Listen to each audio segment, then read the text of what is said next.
Hello guys, welcome back to my A1GS YouTube channel. दोस्तों, आज जो है 14 तारीख है, 14 अप्रैल। आज से बिहार एसएससी के थ्रू जो Bihar CGL third graduate level पर जो वैकेंसी आई थी उसका लिंक एक्टिव हो चुका है फॉर्म अप्लाई के लिए। जो भी इच्छुक विद्यार्थी है, भाई बहन है, जो भी इसके लिए एलिजिबल है वो फॉर्म अप्लाई कर सकते हैं और अभी से करना शुरू कर दीजिए। ठीक, फॉर्म कैसे भरा जाएगा? बिहार सचिवालय का फॉर्म ग्रेजुएट लेवल पर है, लेवल 5, लेवल 6, लेवल 7 तीन कैटेगरी के पोस्ट है। इसका पूरा क्राइटेरिया A to Z मैंने पिछला वीडियो में बता दिया है। वैसे स्टूडेंट के लिए किसके लिए एनसीएल लगेगा, किसके लिए नहीं लगेगा, उस पर भी आधारित मैंने वीडियो दे दिया है। लेकिन अभी जो मैं जा रहा हूं, ये वीडियो आपको दे रहा हूं अभी, तो ये video total A to Z आपको जो है फॉर्म फिल करके बताएंगे हम कैसे फॉर्म आपको भरना अपने हाथ से घर बैठे। ठीक, लिंक जो है बिहार एसएससी के साइट में जाना है आपको, या सरकारी रिजल्ट.com पर भी, और वीडियो के डिस्क्रिप्शन में भी दे दिया गया। इस वीडियो को एक बार आप शुरू से आखिर तक देख लीजिए, अपने घर बैठे वीडियो के माध्यम से देखते हुए अपना फॉर्म खुद भर देंगे आप। और कौन कौन से डॉक्यूमेंट्स लगेंगे, कौन गलती नहीं करना है, ये सावधानी रखेंगे। नहीं तो फिर क्या होगा कि पीटी निकाल लिए, मेंस निकाल लिए, फिर काउंसलिंग में जाके फिर जो है फाइनल मेरिट नहीं बन पाया। तो ऐसी गलती नहीं करें, इसलिए इस वीडियो को पूरा ध्यान से शुरू से आखिर तक देखिएगा। अब मैं इसके साथ इस वीडियो को अटैच कर रहा हूँ। फॉर्म भरने के लिए आपको बिहार एसएससी का ऑफिशियल वेबसाइट पर आना है और आज के डेट में 14 अप्रैल 2022 के डेट में यहाँ पर एक लिंक दिया हुआ है। इस लिंक पर क्लिक कीजिएगा। क्लिक करने के बाद एक नया वेबसाइट ओपन होगा, onlinebssc.com। डायरेक्ट आप इस वेबसाइट पर भी आ सकते हैं, नहीं तो बिहार एसएससी का ऑफिशियल वेबसाइट से क्लिक करने के बाद यहाँ पर आ सकते हैं। यह बिहार एसएससी का नया वेबसाइट है। इसी वेबसाइट के माध्यम से फॉर्म फिलअप होता है और आप एडमिट कार्ड भी डाउनलोड कर सकते हैं। यहाँ पर देखिएगा तो 14 अप्रैल 2022 आज के डेट यहाँ पर दिया हुआ है। फॉर्म भरने का जो लास्ट डेट है 15 मई। इसके बाद यहाँ पर वैकेंसी के बारे में है, थर्ड ग्रेजुएट लेवल, और यहाँ पर विज्ञापन संख्या, व्यू पीडीएफ पर क्लिक करके आप विज्ञापन डाउनलोड करके पढ़ सकते हैं और लिंक पर क्लिक करके आप फॉर्म फिलअप कर सकते हैं। तो चलिए इस लिंक पर क्लिक करते हैं। क्लिक करने के बाद यहाँ पर एक अलर्ट आएगा।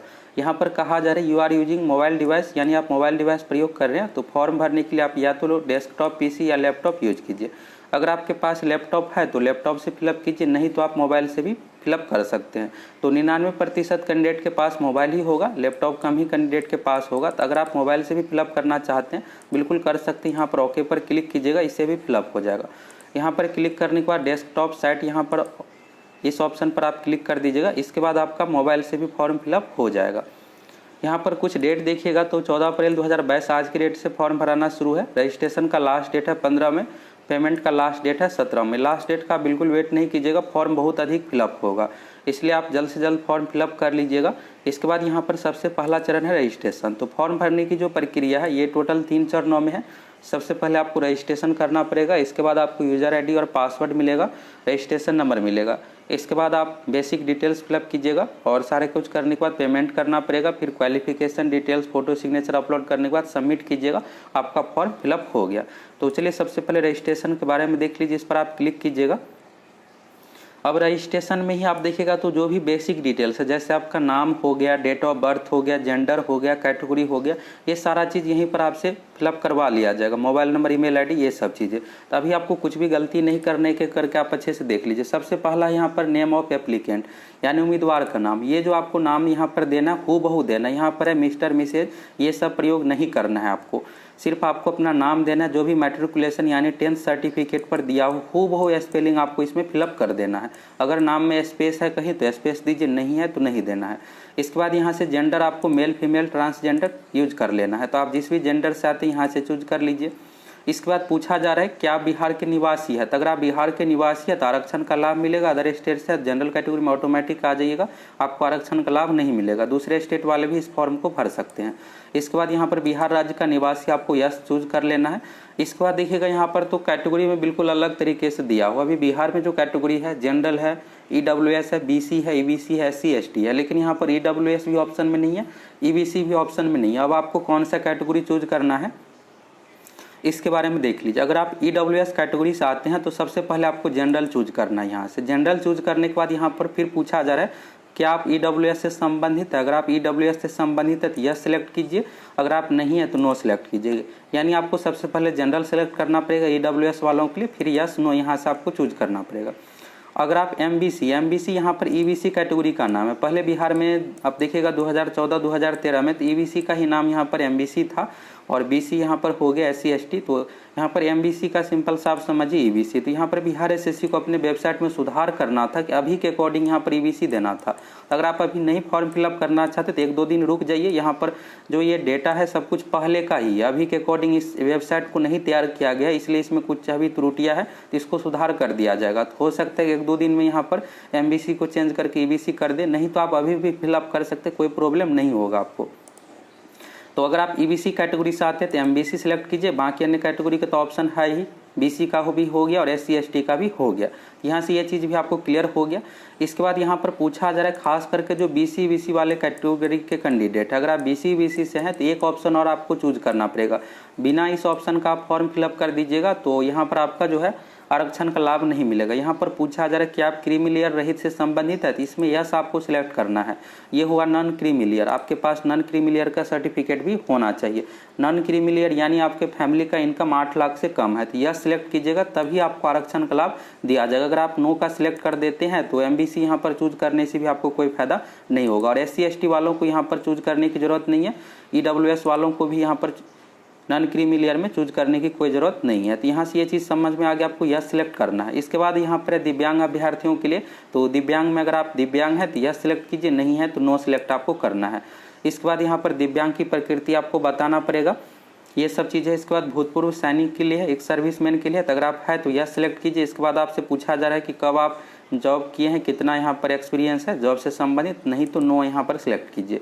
इसके बाद है कि आप बिहार सरकार के सरकारी कर्मचारी और 3 साल नियमित सेवा किए हैं। अगर आप बिहार सरकार में किसी भी पोस्ट के जॉब पर है और 3 साल से अधिक नियमित सेवा में है तो यहाँ पर यस सिलेक्ट कीजिए, फिर आपको उससे संबंधित जानकारी देना पड़ेगा, नहीं है तो नो यहाँ से सिलेक्ट कीजिए।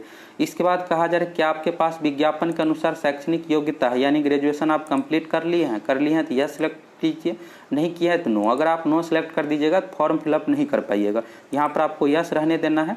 अब यहाँ पर कहा जा रहा है मोबाइल नंबर के बारे में, बिल्कुल एक्टिव मोबाइल नंबर देना है, क्योंकि भविष्य में जो भी बिहार SSC भर्ती प्रक्रिया समेत जो भी सूचनाएं होगी आपको मोबाइल के माध्यम से दी जाएगी, इसलिए आपको बिल्कुल सही नंबर देना है। अभी दरोगा एग्जाम में OTP का प्रॉब्लम हो गया था, बहुत सारे कैंडिडेट का नंबर बंद हो गया था, तो जो आपका एक्टिव नंबर है वही इसमें आपको फिलअप करना है। फिर से कन्फर्म मोबाइल नंबर यहाँ पर फिलअप कीजिए, ये 2 चीज़। इसके बाद ईमेल ID भी बिल्कुल एक्टिव दीजिए, क्योंकि भविष्य में जो भी सूचनाएं होगी मोबाइल नंबर ईमेल ID पर दी जाएगी। इसके बाद यहाँ पर डेट ऑफ बर्थ सिलेक्ट कीजिए। डेट ऑफ बर्थ यहाँ पर 10th सर्टिफिकेट के अकॉर्डिंग जो भी दिया हुआ वही हूबहू फिलअप करनी। यहाँ पर और जो निर्देश दिया हुआ है ये है कि अगर आपके सर्टिफिकेट पर मार्कशीट पर डेट ऑफ बर्थ नहीं है तो SLC स्कूल लिविंग सर्टिफिकेट होता है, उस पर जो भी डेट ऑफ बर्थ है वहीं आपको फिलअप करना, उसी के बारे में है। अब यहाँ से कोई एक randomly date of birth select करते हैं तो देखिए इस तरह से आ जाएगा।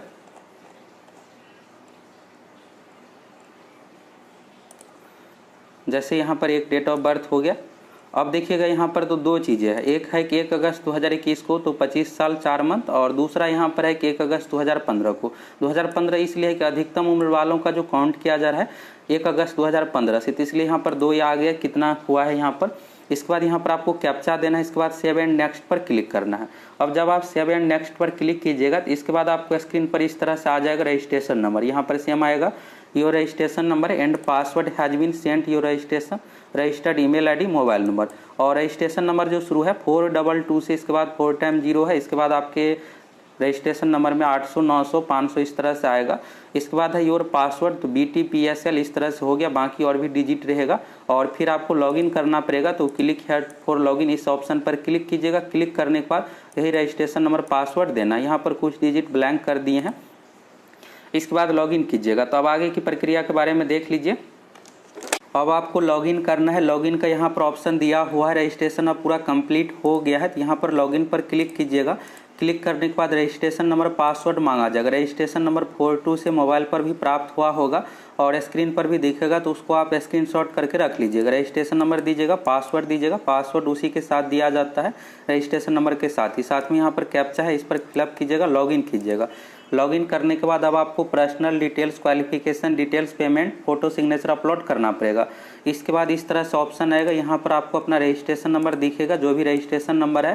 पहला जो चरण है यहाँ पर स्टेप 1 पर्सनल डिटेल्स, जिसमें आपको नाम, फादर्स नेम, सर्टिफिकेट से संबंधित नंबर, ये सब चीज़ें देना पड़ेगा। इसके बाद पेमेंट कीजिएगा। पेमेंट जनरल कैटेगरी के लिए 540 रुपये है और फीमेल कैटेगरी में, फीमेल सभी कैटेगरी के लिए है 135 रुपया, दिव्यांग अभ्यर्थियों के लिए 135 रुपया, बाकी सभी कैटेगरी में जनरल, EWS, BCBC कैटेगरी के लिए है 540 रुपये पेमेंट। इसके बाद एजुकेशनल डिटेल्स देना पड़ेगा, फिर फोटो सिग्नेचर अपलोड कीजिए, इसके बाद सबमिट कीजिए, इसके बाद एप्लीकेशन का स्लिप निकाल लीजिए। तो अब आगे की प्रक्रिया के बारे में देख लीजिए।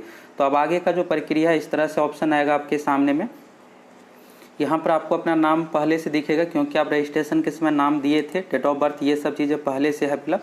इसमें आप अपना फादर्स नेम दीजिएगा। फादर्स नेम जो देना है 10th सर्टिफिकेट में जो भी स्पेलिंग दिया हो वही हूबहू फिलअप करना है। यहाँ पर माता जी का नाम, यहाँ पर जेंडर पहले से आएगा, बिहार राज्य का निवासी पहले से आएगा। अब जो सबसे ज़रूरी है इसके बारे में देख लीजिए। इस चीज़ें में आपको बिल्कुल भी गलती नहीं करना है, नहीं तो डॉक्यूमेंट वेरिफिकेशन में आपको रिजेक्ट भी किया जा सकता है। यहाँ पर पूछा जा रहा है अस्थायी निवास प्रमाण पत्र जारी करने की तिथि। बिहार में जो है 3 तरह का सर्टिफिकेट बनता है। पहला होता है निवास प्रमाण पत्र, जिसको आवास प्रमाण पत्र भी कहते हैं। दूसरा होता है प्रमाण पत्र, तीसरा होता है जाति प्रमाण पत्र। तो जाति प्रमाण पत्र के बारे में आगे डिटेल्स मांगा जा रहा है। तो यहाँ पर निवास प्रमाण पत्र मांगा जा रहा है और इसका डेट मांगा जा रहा है। तो यहाँ पर डेट पर क्लिक कीजिएगा और जो भी सर्टिफिकेट पर डेट दिया हुआ, जिस भी डेट में बना हुआ है डेट यहाँ सेलेक्ट करना है। 1 साल पहले का भी अगर आपके पास बना हुआ है तो दे सकते हैं, कोई दिक्कत नहीं है। 1-2 साल पहले का भी है तो भी। इसके बाद है यहाँ पर अस्थायी निवास प्रमाण पत्र संख्या। तो सर्टिफिकेट के सबसे टॉप पर एक नंबर दिया हुआ रहेगा, 15 से 16 अंक का, BR से शुरू होगा या फिर दूसरा डिजिट से भी शुरू होगा, वही नंबर यहाँ पर आपको देना है। इसके बाद कहा जा रहा है कि अस्थायी निवास प्रमाण पत्र आप किस पदाधिकारी से बनाए हैं। तो यहाँ पर जो ऑप्शन आता है इस तरह से RO का, CO का, SDM का, DM का, आप जहाँ से भी बनाए हैं, ब्लॉक से अगर आप बनाए हैं तो यहाँ पर आप RO सेलेक्ट कीजिएगा। RO यानी रेवेन्यू ऑफिसर, दिया हुआ रहता है सर्टिफिकेट पर कि आपका कहाँ से बना है, वही चीज़ आपको सेलेक्ट करना है। और यहाँ पर जो नीचे मान्य प्राधिकार का पदनाम ये नहीं आएगा, ब्लैंक, यहाँ पर ये ब्लैंक ही रहेगा। अगर आप अदर सेलेक्ट करते उसी कंडीशन में आता है। इसके बाद यहाँ पर जाति प्रमाण पत्र के बारे में पूछा जा रहा है। एक चीज़ और देखिएगा, यहाँ पर यस ये रहना चाहिए। अगर आप BC से फॉर्म फिलअप किए हैं, BC वाले कैटेगरी के लिए खास करके यहाँ पर क्या आप नॉन क्रीमी लेयर से संबंधित है, तो यस रहेगा तभी आपको आरक्षण का लाभ मिलेगा। नो कर दीजिएगा तो नहीं मिलेगा। SC ST वालों के लिए जरूरी नहीं है, EWS वालों के लिए जरूरी नहीं है। इसके बाद यहाँ पर जाति प्रमाण पत्र का संख्या मांगा जा रहा है। ये जो मांगा जा रहा है NCL का, अगर आप BC से हैं तो NCL का दीजिए। SC ST में NCL नहीं होता है, EWS में भी NCL नहीं होता है। तो यहाँ पर NCL का नंबर देना है। सिर्फ कास्ट सर्टिफिकेट का नंबर देने से काम नहीं चलेगा। अगर आपके पास NCL अभी नहीं बना हुआ है तो ब्लॉक से जाकर पहले बनाइए, इसके बाद फॉर्म फिलअप कीजिएगा। इसके बाद है प्रमाण पत्र जारी करने का तिथि, सर्टिफिकेट के टॉप पर डेट दिया हुआ रहेगा, वही डेट दीजिएगा। और प्रमाण पत्र जारी करने का पदाधिकारी, यहाँ भी RO, CO, SDM, DM का ऑप्शन आएगा। इसके बाद यहाँ पर दिव्यांग अभ्यर्थियों के लिए है, दिव्यांग अगर आप है तो दीजिए। डिटेल्स भूतपूर्व सैनिक है तो ये तो रजिस्ट्रेशन के समय ही मांगा गया था। अगर आप नो सेलेक्ट कर देते हैं तभी कोई भी आपसे डिटेल्स यहाँ पर नहीं मांगा जाएगा। यहाँ पर आपका अपना पर्सनल डिटेल्स दिखेगा। इसके बाद यहाँ पर बात करते हैं फ्रीडम फाइटर की। तो फ्रीडम फाइटर अगर आप यस है तो यस सेलेक्ट कीजिए। यहाँ पर प्रमाण पत्र संख्या भी देना पड़ेगा आपको। इसके बाद कहाँ से ये बना है, तो फ्रीडम फाइटर संबंधी सर्टिफिकेट जो बनता है DM ऑफिस से, यहाँ पर DM आपको देना पड़ेगा। इसके बाद राष्ट्रीयता में तो इंडियन जहाँ सेलेक्ट करना, और ID प्रूफ भी एक देना पड़ेगा। ID प्रूफ में वोटर ID कार्ड, आधार कार्ड, पैन कार्ड और कोई भी अन्य ID कार्ड यहाँ पर दे सकते हैं। तो बेस्ट रहेगा कि आप आधार कार्ड का नंबर दे दीजिए, नहीं तो आप दूसरा ID भी, voter ID card, pan card का भी नंबर दे सकते हैं। यहाँ पर ID प्रूफ का नंबर है और जो भी ID दीजिएगा उसका नंबर भी देना पड़ेगा। और साथ में अगले जो भी चरण होगी डॉक्यूमेंट वेरिफिकेशन, उस समय मिलाया भी जाएगा, तो गलत बिल्कुल भी नहीं दीजिएगा। इसके बाद है यहाँ पर पहचान चिन्ह। तो ये जो पहचान चिन्ह है आपके बॉडी पर यानी चेहरा पर या फिर हाथ में कहीं पर कट का निशान या कुछ भी चिन्ह है, तिल का निशान है तो दे सकते हैं। अगर कट का निशान है तो एक कट मार्क ऑन बॉडी के जिस भी पार्ट पर है, ज़्यादातर जो देना है यहाँ पर जो बॉडी के सामने वाला पार्ट होता है, यानी चेहरा पर दीजिए। नहीं चेहरा पर कोई भी निशान है तो हाथ का दीजिएगा, जो आसानी से दिख सके। तो ये कभी भी चेक भी किया जा सकता है, तो यहाँ से पहचान का चिन्ह आपको देना है।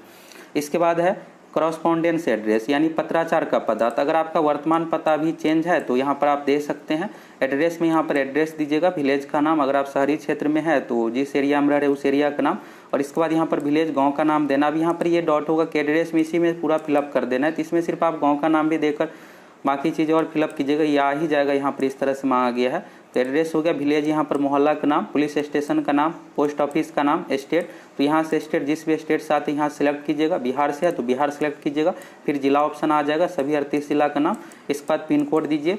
और अगर करॉस्पोंडेंस एड्रेस और परमानेंट एड्रेस दोनों सेम है तो यहाँ पर इस चेक बॉक्स पर क्लिक कर दीजिए सेम एज, तो यहाँ पर ऑटोमेटिक फिलअप हो जाएगा।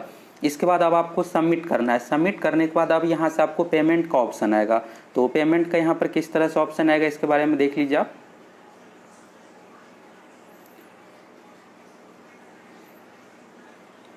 पेमेंट का इस तरह से ऑप्शन आएगा, इसके बाद ये सब डिटेल्स आप दीजिएगा, तो फिर से यहाँ पर पेमेंट का ऑप्शन आ जाएगा, गाइडलाइंस फॉर ऑनलाइन पेमेंट, यहाँ पर इसको देख सकते हैं। और यहाँ पर आपका डिटेल्स ये सब चीज़ें रहेगा। इसके बाद यहाँ पर देखिएगा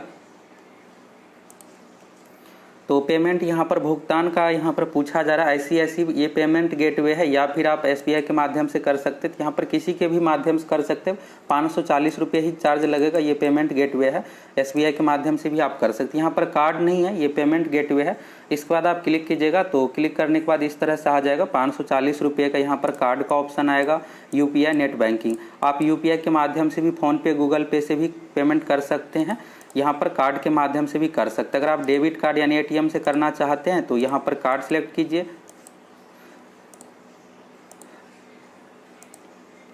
नहीं तो अगर आप फ़ोन पे गूगल पे से करना चाहते हैं तो UPI सेलेक्ट कीजिए। अब आपके अकाउंट से 540 रुपये का डिडक्शन होगा, इसके बाद आपका पेमेंट यहाँ पर सक्सेस हो गया। अभी आप जो है 2 चरण पूरा कर लिए, पर्सनल डिटेल्स और पेमेंट कर दिए हैं। अब आपको एजुकेशनल डिटेल्स में 10th का देना पड़ेगा जानकारी और ग्रेजुएशन का देना पड़ेगा, जिसमें आपको 10th का यहाँ पर किस बोर्ड से पास किए हैं, कब पास किए हैं, परसेंटेज मार्क्स कितना आया है और आपका रिजल्ट कब जारी हो, उससे संबंधित भी आपको डिटेल्स देना पड़ेगा। ग्रेजुएशन में भी सेम चीज़, बोर्ड का नाम देना पड़ेगा, कब ग्रेजुएशन पास किए हैं और रिजल्ट कब आया था, डेट, सर्टिफिकेट पर डेट दिया हुआ रहता है। आपके पास अगर मार्कशीट होगा तो मार्कशीट पर डेट दिया हुआ रहेगा, वो चीज़ आपको देना है। इसके बाद आपको फ़ोटो सिग्नेचर अपलोड करना है, तो फ़ोटो सिग्नेचर के बारे में यहाँ से आप देख लीजिए।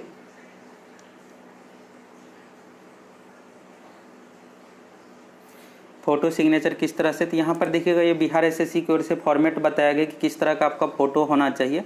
यहाँ पर इस निर्देश को देखना चाहिएगा, तो बिल्कुल यहाँ पर क्लियर तरीके का रंगीन फोटोग्राफ होना चाहिए और रंगीन फोटोग्राफ हाल ही में खिंचा हुआ होना चाहिए। फ़ोटो का यहाँ पर साइज़, तो ये पासपोर्ट साइज़ का फ़ोटो यही प्रिंट साइज फॉर्मेट होते 3.5 सेंटीमीटर गुना 4.5 सेंटीमीटर। और फोटो का साइज जो होना चाहिए 20 से 50 KB के बीच में होना चाहिए। फोटो का बैकग्राउंड सफ़ेद या हल्का रंग का होना चाहिए, तो बैकग्राउंड वाइट दीजिएगा, बेस्ट रहेगा।